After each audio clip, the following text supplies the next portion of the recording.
Assalamualaikum warahmatullahi wabarakatuh.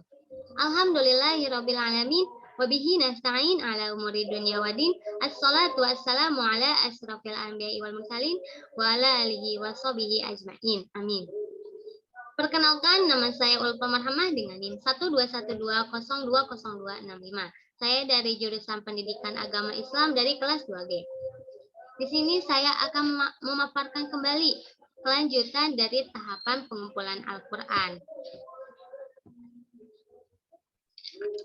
Pada tahapan yang kedua, pengumpulan Al-Quran pada zaman Abu Bakar As-Siddiq radhiyallahu anhu, yang dimana Abu Bakar menjalankan pemerintahan Islam setelah Rasulullah, dan dia menghadapi peristiwa besar dalam kemurtadan orang-orang Arab.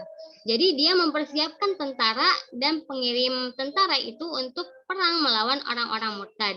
Peperangan kaum Yamamah pada tahun ke-12 Hijriah melibatkan sejumlah besar sahabat Qori.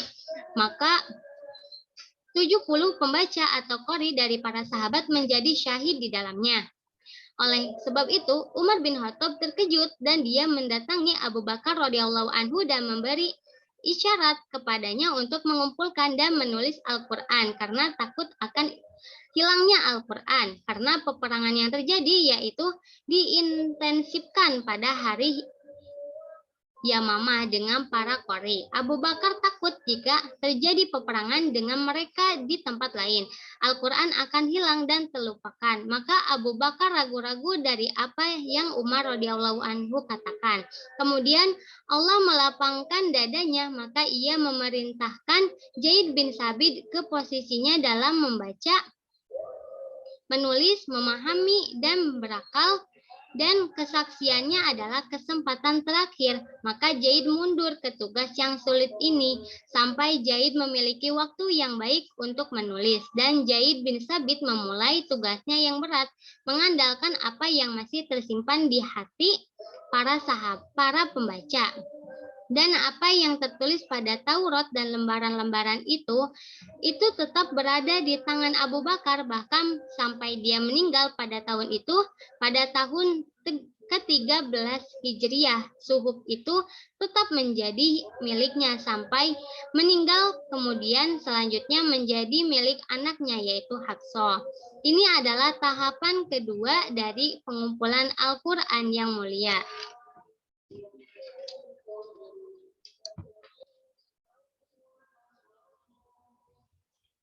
Tahapan yang ketiga, pengumpulan Al-Quran pada zaman Utsman bin Affan radhiyallahu anhu.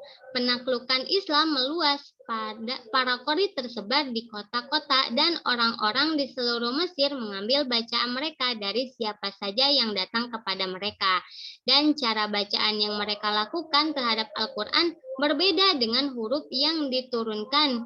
Jadi jika mereka bergabung dengan masyarakat atau salah satu tempat penaklukan, beberapa orang heran dengan aspek perbedaan ini. Ketika pertempuran Armenia dan Azerbaijan terjadi, Huzaifah bin Al-Yaman termasuk di antara mereka yang menyerbu dan melihat perbedaan besar dalam aspek bacaan, sampai-sampai beberapa dari mereka hampir menyatakan satu sama lain sebagai kafir karena bacaan ini.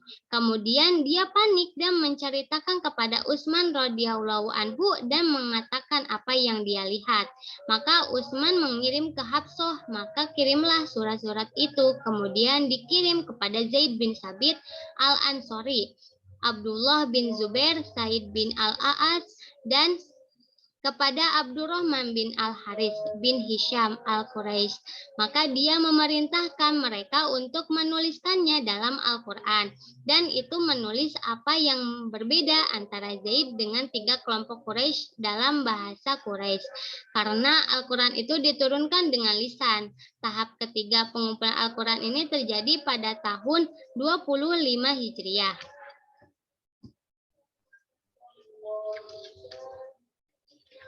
Jadi dalam perbedaan antara koleksi Abu Bakar dan koleksi Umar, semoga Allah meridhoinya. Dari nas terlihat jelas bahwa pengumpulan masa Abu Bakar berbeda dengan pengumpulan masa Utsman dalam peneliti dan bagaimana motifnya ada pada Abu Bakar radhiyallahu anhu untuk mengumpulkan Al-Quran agar tidak hilang saat habis masa pemerintahannya. Ketika dia berperang bersama para qori dan motivator berada di hadapan Utsman, semoga Allah meridhoinya. Banyak perbedaan dalam cara membaca. Koleksi Al-Quran Abu Bakar didasarkan pada apa yang tersebar di Al-Kuttab dan Asab. Pengumpulannya terdapat dalam satu Al-Quran, diatur dalam ayat dan surat, termasuk 7 huruf yang dengannya Al-Quran diturunkan. Kumpulan Al-Quran Utsman adalah salinannya pada salah satu dari 7 surat, sehingga umat Islam akan berkumpul pada satu Al-Quran, yaitu bahasa Quraisy. Utsman menyalin beberapa salinan Al-Quran dan mengirimkannya ke daerah-daerah, dan ini memutuskan Utsman dari perselisihan dan penyelesaian masalah perselisihan, dan membentengi Al-Quran agar tidak tersentuh oleh sesuatu penambahan dan distorsi sepanjang zaman dan pergantian zaman. Cukup sekian dari saya, kurang lebihnya mohon maaf. Wassalamualaikum warahmatullahi wabarakatuh.